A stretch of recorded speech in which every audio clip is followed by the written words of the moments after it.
The polished oak door of Richard Stone's office felt heavier than usual as I pushed it open. He sat behind his imposing mahogany desk, a smug smile playing on his lips, oblivious to the fact that I, Emily Anderson, was not just his longtime marketing director, but also, in every legal sense, his new boss. He had just delivered the news. I was to train my much younger, far less experienced replacement. "Of course, Emily," I replied, my voice steady, my expression carefully neutral. "I'll make sure Isabella learns everything she needs to know." Richard nodded, clearly pleased with my docile response, completely unaware that his dismissive decision was merely the final, satisfying click of the lock on his own elaborate trap. He saw a loyal employee being phased out. I saw a pawn being positioned for a checkmate. The real game was about to begin. My name is Emily Anderson. For 10 years, I dedicated my life to Quantum Solutions, rising through the ranks to become their marketing director, a role I poured my heart into. I watched as Richard Stone, our CEO, grew increasingly arrogant, taking credit for collective successes and sidelining loyal employees. My apparent unwavering dedication was seen as complacency, a sign that I was ready to be pushed aside. What he and everyone else didn't know was that 6 months ago I had quietly, meticulously acquired Quantum Solutions through a holding corporation called EGA Global Acquisitions. The name was no coincidence. It stood for Emily Grace Anderson. This is the story of how I, the overlooked director, orchestrated the ultimate corporate takeover, turned humiliation into a calculated masterpiece, and revealed that true power isn't always worn on a sleeve. My journey at Quantum Solutions began a decade ago, fresh out of business school with a burning ambition and a passion for innovative technology. I started in a junior marketing role, eager to learn every facet of the industry. Quantum Solutions, at the time, was a burgeoning tech firm known for its cutting-edge data management systems. I thrived in that environment, absorbing knowledge, contributing ideas, and consistently exceeding expectations. I believed in the company's mission and its potential. I poured countless hours into my work, often staying late, refining strategies, and building strong relationships with clients and colleagues. Over the years, I climbed the corporate ladder, earning my way to the position of marketing director through sheer hard work, strategic insight, and an unwavering commitment to the company's growth. I knew our products, our market, and our clients inside and out. When Richard Stone took over as CEO 5 years ago, things began to change subtly. Richard was charismatic, a master of public relations and networking. He could charm investors and clients with ease. However, his focus was on image and short-term gains, often at the expense of long-term strategy and employee morale. He had a knack for taking credit for the hard work of his teams, and he cultivated an inner circle of sycophants, gradually sidelining those he perceived as less dynamic or who dared to offer dissenting opinions. I, with my quiet competence and dedication, was unfortunately seen as one of the latter. Richard respected my results, but he increasingly undervalued my input, often dismissing my strategic proposals in favor of flashier, less sustainable ideas from his favored few. He began to see me as part of the old guard, someone dependable but lacking the edge he believed was necessary for the company's future. He saw my loyalty as complacency, my quiet confidence as a lack of ambition. What Richard didn't know was that while he was busy restructuring and strategizing for public show, I was quietly building my own empire.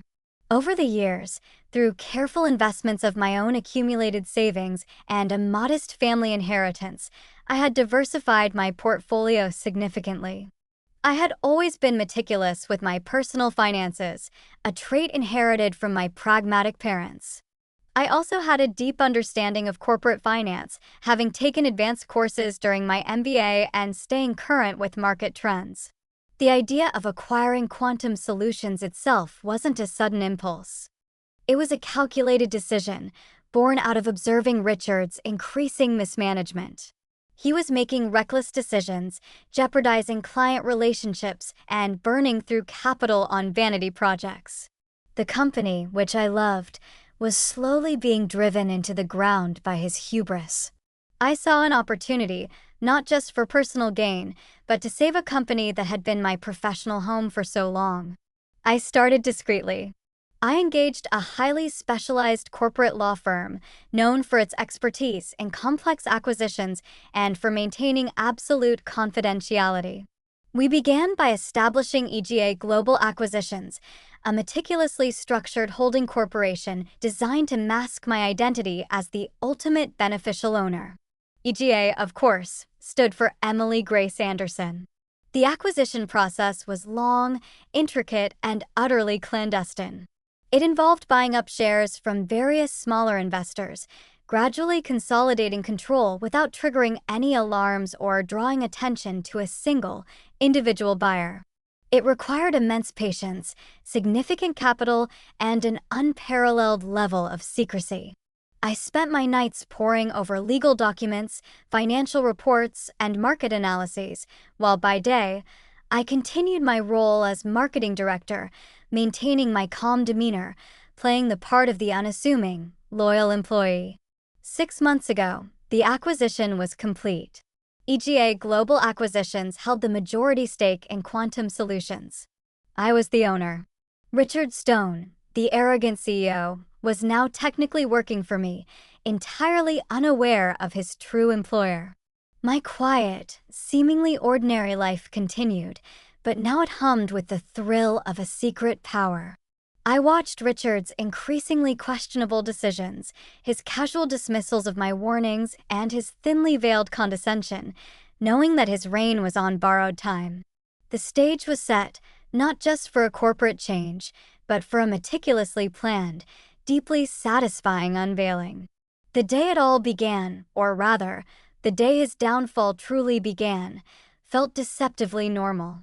I was in the middle of preparing a quarterly marketing report, a task I had performed countless times, when an email from Richard's assistant popped up, CEO requesting your presence in his office immediately. The tone was abrupt, lacking the usual polite formalities. A familiar knot formed in my stomach. Richard often summoned me to delegate last-minute tasks or to chastise me for minor perceived oversights. I walked down the long corridor, my mind already anticipating his demands. As I entered his spacious, glass-walled office, I noticed a young woman, no older than 25, sitting demurely in a guest chair. She had bright, eager eyes and clutched a sleek tablet. Richard, leaning back in his executive chair, steepled his fingers, a condescending smirk on his face. Emily, right on time," he began, his voice oozing with false geniality. He gestured towards the young woman. "Emily, this is Isabella Rodriguez. Isabella has just joined us as our new senior marketing strategist." I extended my hand to Isabella, offering a genuine smile. "Welcome to Quantum Solutions, Isabella. It's lovely to meet you." Isabella returned my smile, a little shyly. "Thank you, Ms. Anderson. I've heard great things about the marketing department." Richard cleared his throat, reclaiming the attention. "Yes, well, Isabella will be bringing some fresh perspectives." "Emily," he turned to me, his tone shifting, becoming patronizingly soft. "We've decided to streamline our operations. Your role as marketing director will be transitioning. We'll be moving you to a new, special projects role. It's less demanding, of course, allows for more flexibility. And Isabella here will be stepping into your shoes as marketing director." My blood ran cold. A special projects role was corporate speak for a demotion, a polite way to sideline a long-serving employee who was no longer deemed cutting edge. And to train my own replacement? A new hire, barely out of university, for a role I had held with distinction for years? The insult was palpable, designed to sting, to humiliate. Richard clearly saw me as a relic, a comfortable fixture he could easily discard. He leaned forward, his eyes gleaming with barely concealed satisfaction. "So, your primary task for the next few weeks will be to train Isabella. Make sure she understands the ropes. Everything she needs to know to take over your responsibilities. I trust you'll be thorough." He expected me to protest, to show anger, or perhaps even tears. But a strange, cold calm washed over me. The anonymous purchase of Quantum Solutions through EGA Global Acquisitions, the countless sleepless nights spent finalizing the deal, the intricate web of my silent ownership, it all flashed before my eyes. He was playing directly into my hands.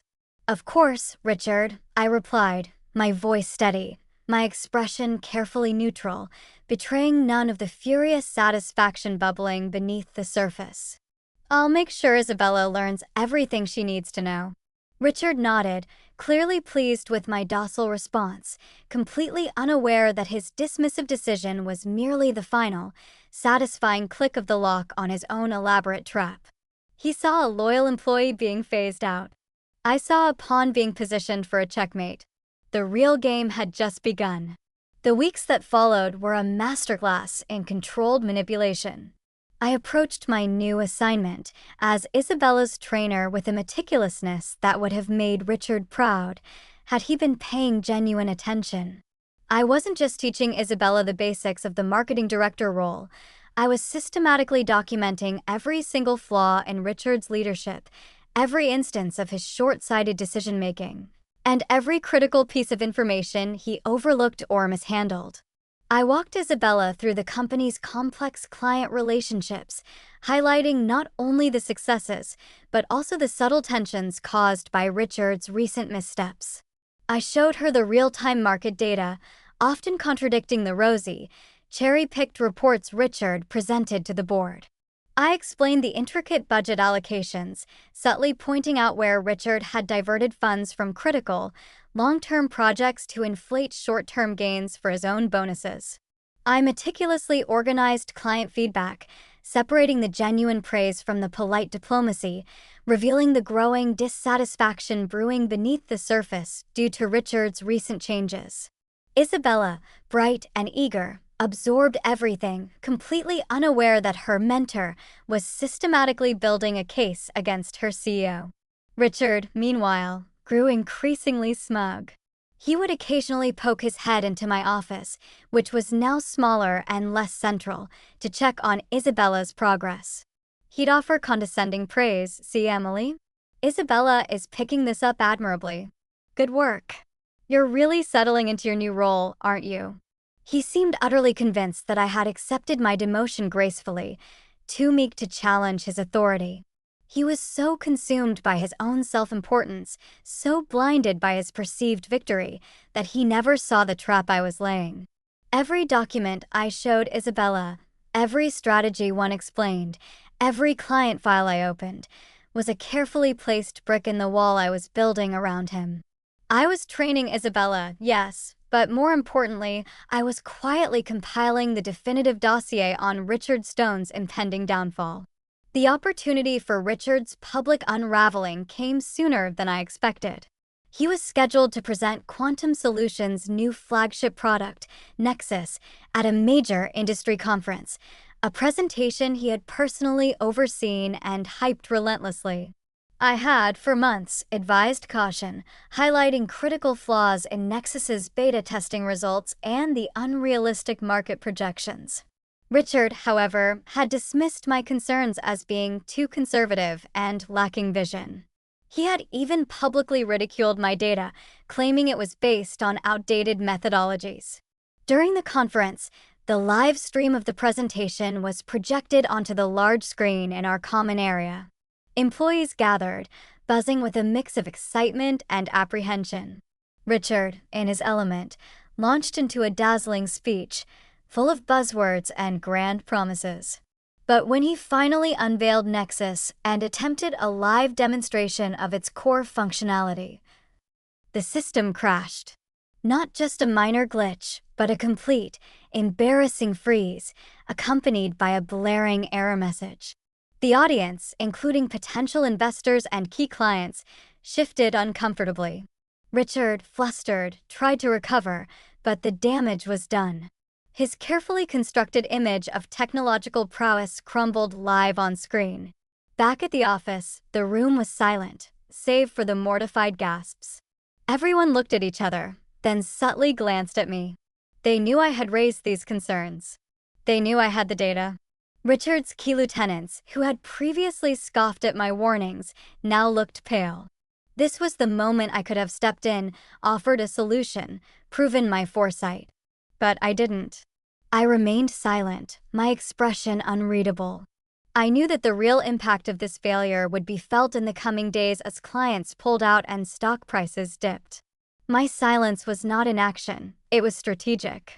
I allowed Richard to own his blunder completely, letting the full weight of his arrogance and incompetence sink in with everyone, especially the board. It was a calculated decision to let the consequences of his poor judgment ripen, making my eventual intervention all the more impactful. The fallout from the Nexus fiasco was immediate and severe. Client contracts, once thought secure, began to be reevaluated. Quantum Solutions stock took a significant hit. The board of directors, usually complacent under Richard's charming leadership, began to stir. I received subtle inquiries from individual board members, disguised as routine operational questions, but clearly aimed at understanding the depth of the marketing crisis and Richard's role in it. I answered honestly, providing factual, data-driven insights into the current state of affairs without overtly criticizing Richard. My reports were calm, measured, and devastatingly accurate. Meanwhile, Richard, now visibly stressed, became more erratic. He lashed out at his team, blamed everyone but himself, and made increasingly desperate attempts to salvage the Nexus project, throwing good money after bad. He even tried to publicly discredit Isabella, claiming she hadn't properly understood his vision, attempting to shift blame to his new marketing director. Isabella, however, now armed with my detailed training and understanding of his flaws, quietly defended herself, simply stating facts. This was my cue. The pieces were finally in place. While everyone else saw a company in crisis and a CEO spiraling, I saw an opportunity to deliver the final blow. I instructed my confidential legal team to finalize the last few internal details of the EGA Global Acquisitions takeover, ensuring that the necessary paperwork for the leadership transition was ready for immediate execution. I also prepared a comprehensive presentation for the board, not just a report on the Nexus failure, but a full analysis of Richard's mismanagement over the past 5 years, complete with his past failures. His misappropriation of funds for personal gain, something I had uncovered during the acquisition process, and clear, actionable plans for the company's future under new leadership. The presentation was meticulously crafted to expose his every deceit and demonstrate my unparalleled understanding of quantum solutions. The date for the next board meeting was set. Richard thought he would face a tough grilling. He had no idea he was walking into his own corporate execution. The atmosphere in the Quantum Solutions boardroom was thick with tension. It was the quarterly board meeting, but this one felt different. Richard, looking unusually pale and sweating slightly, sat at the head of the long, polished table, trying to project an air of calm authority that he clearly didn't feel. The Nexus product failure, the plummeting stock, and the growing client dissatisfaction had cornered him. He was preparing to deliver a damage control report, no doubt filled with excuses and vague promises. I sat quietly at the far end of the table, an invited attendee, ostensibly to provide marketing insights, but in reality, a wolf in sheep's clothing. Richard glanced at me once, a dismissive flick of his eyes, seeing only the employee he had so confidently demoted. The board members, usually placid, looked grim. Richard began his presentation, rambling through slides filled with convoluted explanations and optimistic, yet baseless, projections. He blamed market conditions, a rogue development team, even external sabotage. He was losing them. The air grew heavier with each unconvincing word. Finally, after nearly 20 minutes of his desperate justifications, one of the senior board members, Mr. Harrison, held up a hand. "Richard," he said, his voice clipped, "this is simply not good enough. We're losing faith. We need clear answers, a concrete plan, and frankly, a change in direction. Richard's face tightened. He looked cornered. With all due respect, Mr. Harrison, I have a plan.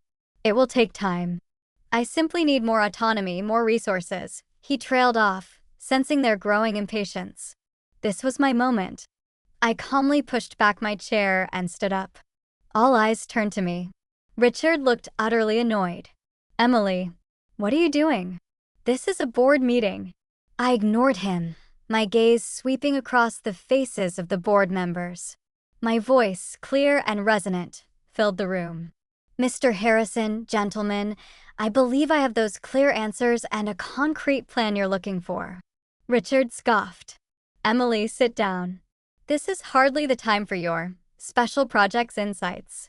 On the contrary, Richard, I said, a cold, triumphant smile finally gracing my lips. This is precisely the time. I walked to the head of the table, past a fuming Richard, and approached the large screen. With a single click of a remote I had brought with me, I replaced Richard's final slide with one of my own. It was a single, stark image, the logo of EGA Global Acquisitions, emblazoned with the words, "A new era for quantum solutions." Below it, in bold, undeniable text, "Ultimate beneficial owner, Emily Grace Anderson." A collective gasp echoed through the room. Richard's jaw dropped, his eyes wide with a mixture of terror and utter incomprehension. The board members stared, stunned. For those unaware, I continued, my voice steady, powerful. EGA Global Acquisitions successfully acquired majority shares in Quantum Solutions 6 months ago. As of this moment, I am the controlling shareholder. I then presented concise, irrefutable evidence of Richard's mismanagement, his deliberate misleading of the board, the true extent of the Nexus failure, and even the questionable use of company funds for his personal ventures, all meticulously documented.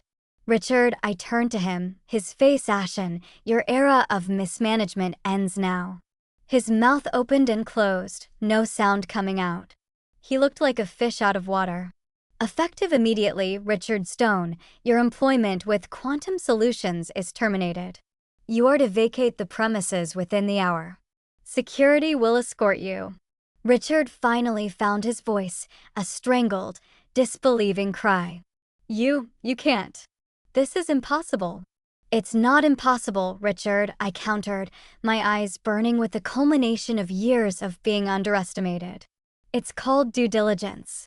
And for the past decade, while you were busy taking credit, I was busy understanding this company and building the resources to save it from people like you.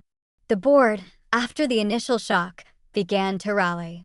Mr. Harrison, recovering quickly, stood and extended his hand to me. Ms. Anderson, congratulations.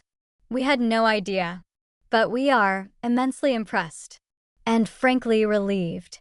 I shook his hand firmly, then turned to the other board members. Gentlemen, Quantum Solutions has a bright future. A future built on integrity, innovation, and genuine leadership. The sweet taste of victory filled my mouth. Richard Stone, the arrogant CEO who thought he could simply discard me, was now publicly fired, stripped of his power, and escorted out of the company he believed he controlled by the very woman he had so ruthlessly underestimated. Richard Stone's downfall was swift and humiliating. News of his abrupt termination and the revelation of Emily Anderson as the true owner of Quantum Solutions sent shockwaves through the industry. The subsequent audit, initiated by me, uncovered even more evidence of his financial misconduct and ethical breaches, leading to investigations that effectively ended his career and shattered his reputation. He tried to fight back, to discredit me, but the evidence was overwhelming, and his arrogance had left him isolated and friendless. He faded into a bitter obscurity, a cautionary tale of hubris. As for me, Emily Anderson, my life was transformed. I officially took over as CEO of Quantum Solutions, no longer hidden behind the veil of EGA Global Acquisitions. The company, initially reeling from the scandal, quickly stabilized under my leadership. I focused on rebuilding trust with clients, revitalizing employee morale, and investing in genuine innovation, rather than superficial image. I brought back talented individuals whom Richard had sidelined, creating a culture of collaboration and mutual respect. Quantum Solutions not only recovered but thrived, becoming a beacon of ethical leadership and technological excellence. The profound satisfaction wasn't just in reclaiming what was rightfully mine, but in demonstrating that true power doesn't always reside in the loudest voice or the grandest title. It lies in quiet competence, strategic patience, and an unwavering belief in one's own worth. Richard Stone had underestimated me, seeing only a docile employee he could easily manipulate and discard. He failed to see the years of dedication, the meticulous planning, and the burning desire to protect what I had helped build. My quiet diligence, which he had dismissed as a lack of ambition, was, in fact, the very weapon that dismantled his reign. This story serves as a powerful reminder: never underestimate the quiet ones.